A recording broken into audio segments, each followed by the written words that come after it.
there's been so much talk about Carson Wentz being done in Indianapolis, and there's been no pushback from the team on or off the record against the reports that he's done 1 year after they traded with the Eagles to get him there. Here's both Coach Frank Reich and General Manager Chris Ballard from yesterday talking about the future of Carson Wentz or not in Indianapolis. Well, I haven't sat down with Mr. Irsay in a while. I know I believe in Carson. I believe that, I believe in him. I stuck my neck out for him. So, last year I was a big part of that decision to get him here.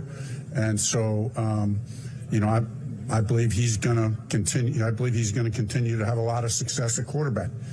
That might be here. It might not be here. That decision has yet to be determined. That's fair. I don't know. We're still working through it. And I know I'm going to get a lot of questions about Carson right now. And I don't have a direct answer for you. We're working through it. Jim, Mr. Irsay, and Frank and I will sit down over the next 10 days and figure out where it's going. But if the criticism's fair, then we got to be able to look internally and accept that and grow from it. And look, I'm not saying all of most of it's pretty fair. And it'll be interesting to see how he grows from this. I think he will. The most telling aspect of the comments was when Frank Reich started to say, I was a big part, and he realized, maybe I shouldn't say that out loud, because whoever was responsible for Carson Wentz coming to town should have greater consequences than they have experienced so far. We said that after the season ended. I would want to know who was the driving force behind bringing Carson Wentz to town, because that was a failure for which they're ultimately giving up this year's first-round pick. And it was not humorous, but odd to see Reich try to catch himself. It's too late. I've already said it. Yes, it's Reich's fault that they brought Carson Wentz to town, and it didn't work for a variety of reasons.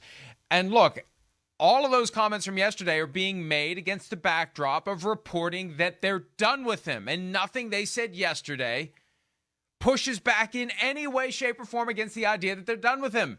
I just think they're trying to figure out how to properly offload him. Are they going to have to eat his contract? Are they going to be able to trade him? How much of his salary are they going to have to pay for this year? March 18 is when a $5 million roster bonus comes due. They're going to get it done before then, or $5 million more is going to go out the window. So they're stuck in a tough spot here.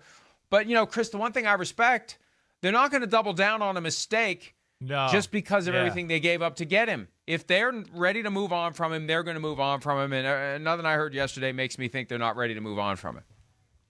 Yeah, would agree with that. Chris Ballard made that pretty clear, that he wasn't going to double down on the mistake and go I'm going to prove it's going to work. I'm going to make sure it works. They're going to do, if they decide it's over, they're going to move on, and okay, they're going to take their lumps and go on and, normal football business. Again, we know Frank Reich's a great supporter. Yes, certainly. I mean, we heard too many things from Carson Wentz and Frank Reich, even back from the Philadelphia days. I've talked about Frank Reich early in I've talked to Frank Reich early in Carson Wentz's career where, he gushed about Carson Wentz. He gushed about him. So there's certainly a love affair there. And I understand that, because Carson Wentz has some qualities where you go, damn, there's a lot to like here. There is. But there's a few other qualities that I think are going to make teams, or make, of course, this team right here, they're just going to go, I'm not sure. And right now it sounds like you have, I agree with you. It seems like he's on his way out of town.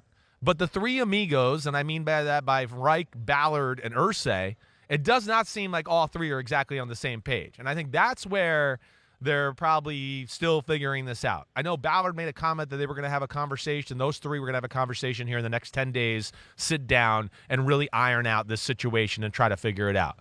But right now it seems like what I can't figure out is, okay, Reich's supporting him. Ballard seems like he's done, and everything we've heard, it seems like Irsay's done.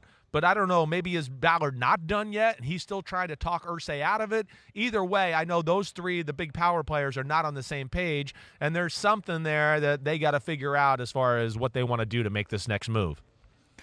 I think Irsay's done with Wentz, and I think what Ballard and Reich have to ask themselves is, are they willing to tie their jobs to Carson Wentz for 2022? Because if they talk Irsay into keeping Wentz and it's a repeat of 21, he's going to clean house after 22. I don't know that, but that's how it's risky, as you would say, reading between the tea leaves. I think Irsay wants him gone, and I don't know that Ballard, especially Ballard, feels strongly enough about Carson Wentz to tie his career to Wentz, especially because general managers very rarely get a second chance. Chris Ballard better do everything he can to keep that job in Indy, because it's not like he's getting out. Maybe he's one of the exceptions, because I think he's got the goods. He's and pretty done damn good. pretty well with the team there. So maybe he shouldn't worry about that. But at the end of the day, you are risking upheaval in your life if you say, I'll sign on to Carson Wentz. You're co-signing on one hell of a loan, because at some point Carson Wentz just is who he is. Recently, Lane Johnson was saying, I can't wait to see him go somewhere else and show everybody that they're wrong. At some point, you got to back off that. At some point, everybody else is right. At some point, he is who he is, not the guy that we thought he was going to be 5 years ago. Right. Yeah, no, I know. Hey, a lot of people are still hanging on to that second year in the NFL when the Eagles won the Super Bowl, and we go, hey, he was the MVP. He was great.